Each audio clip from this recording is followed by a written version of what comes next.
usually I'm pointing the microphone away from myself, so this is kind of weird for me, but thank you so much for coming. It's really an honour to be here, and I feel the same way about Victoria, kind of little love-in we have right here. So thank you, and yes, I do all those things. A lot of ings, a lot of composing, producing, writing, directing, yawning, and I guess kind of first and foremost is storytelling. So I would consider myself a storyteller, and the medium through which I chose to tell those stories was sound, which will kind of become obvious throughout this.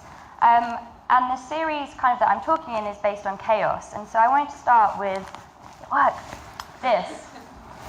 This is the chaos of process. So we have a duck with an arrow that says elegant as fuck, and then we have its feet, which are losing their shit. And this is kind of how I feel about making stuff. So the duck is the work. This is that beautifully crafted, elegant piece of audio that I put out on the world. And this bit, kind of paddling like mad, going crazy, is how I make it. And no one sees the feet, right? The duck is kind of gracefully moving along the water, and no one can see kind of what's going on beneath. And I'm really sorry, I'm swearing straight away. It's like really early in the morning. And it's also, the feet is also kind of how I got here to be with you. And I know you're kind of looking at me thinking like, gosh, she's an elegant duck, what's she talking about? But no, I kind of lost my shit to get here. So that's what I'm going to talk about today, because, God, you're laughing, it's so nerve-wracking. Because I think it's important to be truthful when you talk about creativity and how you got there. And I think all too often people kind of think, you know, oh, you landed on your feet. And I'm like, you should fucking see what my feet have been doing. Like, they didn't land, they went crazy. So, how did I start? Well, I started by kind of ruining my dad's life, briefly. And I'm gonna let him tell you how he thinks I started, because it was very different to how I think I started. So let's try and play this. Number 2. From then, it kind of, through, I guess, like childhood and teenage years, the main thing I wanted to do was embody other worlds and to throw myself into other worlds, whether it was through acting, singing, dancing, writing, reading. I had this real drive to be somewhere else, in my imagination, and expressing myself throughout all those kind of means. And also 18-year-old me kind of liked the sound of my own voice as much as 5-year-old me, so I thought, I'm going to go and act, I'm going to go to theatre, I'm going to be on stage. And so I did that, and halfway through, I did a radio drama course, and I had kind of been doing music on the side of this. And what I realised very quickly was those worlds that I've been creating with kind of a team of 25 people, from kind of set decoration to lighting to costume to props, all of that, I could do on my own through sound. And I could make these very vivid worlds that kind of transcended the everyday by myself, in a room, in a windowless studio. I still had mates, but I did spend a lot of time on my own kind of making these things. And it really blew my mind, because I had this very kind of emotional connection to music and to sound, and I was still doing a radio show because I still like the sound of my own voice, but these things kind of started connecting for me. And then what I realised was, for every kind of extraordinary piece of fiction, every novel, every play, every piece of poetry, there was an equally extraordinary real story. And I was like, okay, there's something in this. And I wasn't listening to Radio 4, I wasn't listening to Radio 3 or any of these crafted feature outlets.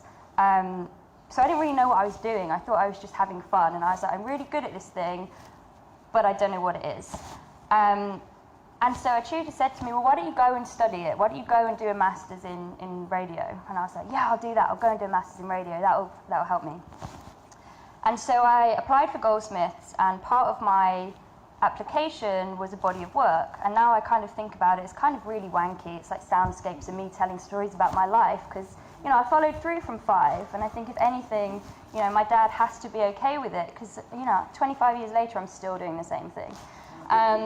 And so I submitted this thing, and I had a meeting at Goldsmiths, and they were like, we've never had anything like this. And I was like, fuck, I should have done like Desert Island Discs or read the news or something for my application.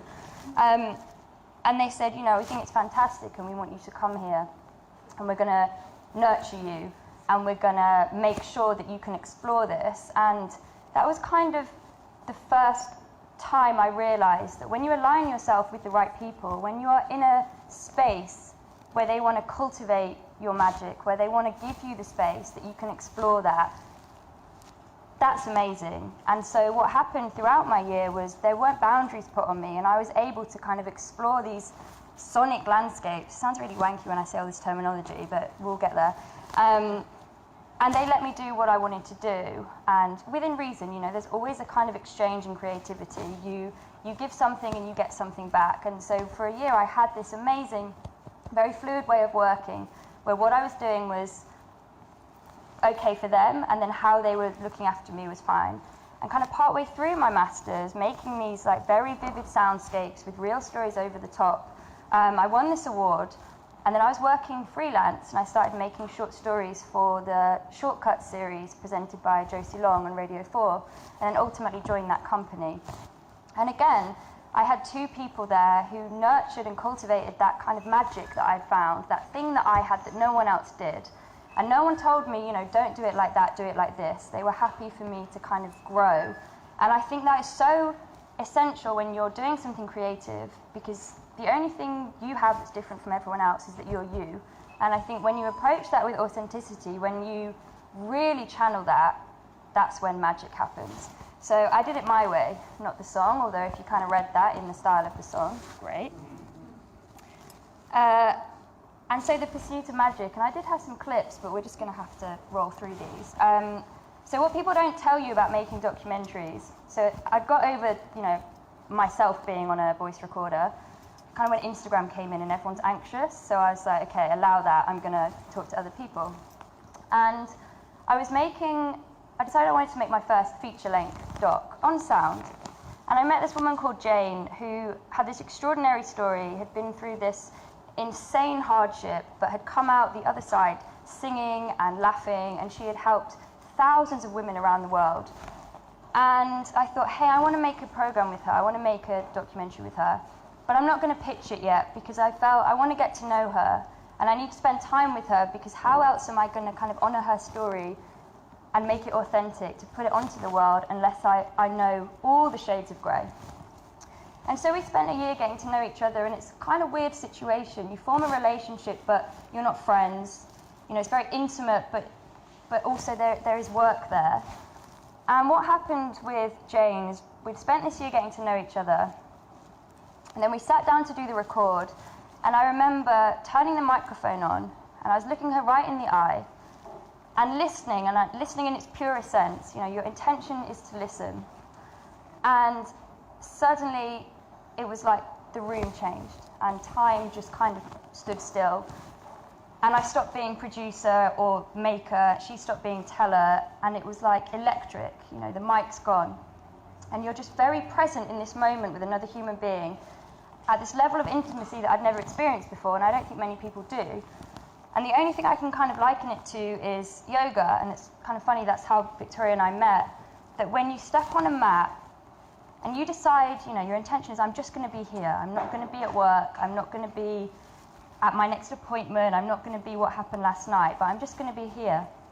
And you start to breathe with that intention, and then all of a sudden the class is finished, and you're like, fuck, I feel really good, but I don't really know what happened there. And that's what this was like. And that magic, that kind of alchemy that happens when you are talking with a stranger until you're no longer strangers, it just blew my mind. And so that kept me very, I guess, kind of addicted to this thing of going down, sitting with people, and just having these very intimate conversations. And I think it's something that we don't really do in our lives. So to kind of have that was really amazing for me. And so I did that for many years. And then, oh shit, this is the bad part. I'm going to kind of skip over this a little bit, because no one wants to come up, you know, this early in the morning and hear bad stuff. So when you get to a point, which I'm sure a lot of you know, when you're quite successful, my work was instantly recognizable. So people would hear something and be like, we know that's you. And I think that's quite a big feat for someone, especially, you know, I've been doing this for 4 years. And then the phone starts ringing and people want to work with you, which is usually really nice. And so I was approached by this startup and they said to me, we want you to come and work with us and we want you to change the world. And I was like, it's a pretty tasty invitation, changing the world, so I'm in, let's go. I'm 25, I'm ready to do shit. And at first it was great, very cool space, very cool area, very cool people, kind of young people with this creative fire that I felt I had, and it felt very much like a family, and we were in this thing together and we were ready to go. But then something didn't feel right, and in my gut I was like, this doesn't feel like it should. And very quickly what happened was it became a very kind of oppressive and abusive and horrible environment for myself and for others. With every day kind of our self-esteem and confidence just having the shit beaten out of it. And at first it wasn't personal, then it became very personal. When you're trying to kind of do this thing that you know you're good at and you're being told you're not, it was very, very hard. And so it got to a point where everyone kind of got fired except me, which was very unusual. And I thought, fuck, I can't do this. I'm not doing this anymore. I'm not being in this place. And so I thought, right, what am I going to do? And part of me was like, no, because if I quit, then that's failing, so I'm going to see it through. The more miserable I got, but I was just like, no, because otherwise that's it, I failed, and I'm not going to fail. And then a friend of mine sent me an email. She was like, I'm going to the desert and you need to come. And I was like, okay, all right, let's go. And what she was doing in the desert was making a film on a group of cheerleading grannies who are 80 in sequins, can still do the splits, and they were preparing for a big competition and a parade. And I tell you, if cheerleading grannies can't lift your spirits, then you're fucked. Because these women, honestly, and I'm sad you can't hear them, but maybe you can have a look online at the clips, because they were just a riot. And we filmed them for 8 days, and we followed them, and we made an audio documentary as well. And we marched in the parade with them. We nearly died from the heat, but they just carried on. And it changed everything, and I felt, okay, cool, I've got that magic back, I feel good again. And then this friend who I'd made a film with in Bangladesh a few years previous, she kind of became like an unofficial mentor and sort of guardian angel for me. And she's driving me back to the airport, and she says, okay, you have 2 options. And I'm like, fuck, you know what I'm like with options, like changing the world and fucking going to the desert, like I'm not good at this. And she says, either you get on the plane and you go home, and you go back to work. I'm like, well, that sounds shit. She's like, or you call them right now, you say you're not coming back, I take you to Joshua Tree, we drive all the way up to LA, we stay in LA, we fly back together, and then you start again. And I was like, that sounds way better. But again, I didn't want to call them and say no, because I'm like, that's not professional, that's not who I am. So she bought me a donut and a Starbucks Frappuccino, and I think she thought, oh, there's so much sugar in that, she'll just get so hyped, she'll do it. And actually what happened is I just felt even more nervous. But I made the call, and they were like, yeah, cool, we expected it. I was like, okay, cool. Had the best week of my life, and suddenly I felt, yes, I'm back, we're ready to go. And within that time, I had been nominated for this very prestigious award in the UK. And prior to this trip, I thought, I don't want it, and I wish I wasn't nominated. I feel very embarrassed because I'm not going to get it. Then I'm going to be humiliated when I don't get it, and I have to go back to work and say I didn't get it, and all these kind of things. And it was the night I flew back from LA, and I was like, oh, fuck it, I'm going to go. Whatever's done is done. I feel good. I've also got a really good tan, and it's November, so I want to be there. And I won. And that night was the first night these awards had been sponsored by Audible. And it was the first night that I met the team at Audible. And 4 months later, they said to me, we want you to be our first UK in-house producer for Audible. And, I know you have like all these inspirational meme quotes on Instagram, but that shit's true, right? That comes from somewhere. And I thought if I hadn't kind of been through all of that chaos, all of that crap, then I wouldn't have gone there, because I wouldn't have gone to the awards and I wouldn't have met them. And so it kind of brings me to, cheerleading grannies, to what I'm doing now, and this idea of magic, like literal magic. This is not shameless self-promotion, but it is out in 2 months, so if anybody wants to buy it, please do. So I've been making this for the last year with Audible, which is the first ever access all areas behind the scenes audio adventure. I practice that. So I've been on the set of the new Fantastic Beasts movie, interviewing everyone involved, and creating this, which is like 9 hours of just everything you could possibly want to know. Narrated by Dan Fogler, who's one of the main characters, and like magic's in the title. If you'd said to me at 5, like all of this kind of pursuit of magic through all of that shit, and now I'm making something where magic's in it, and I'm also like, Dad, see, like Jimi Hendrix got nothing on me. So here it is, and so I just wanted to kind of summarize.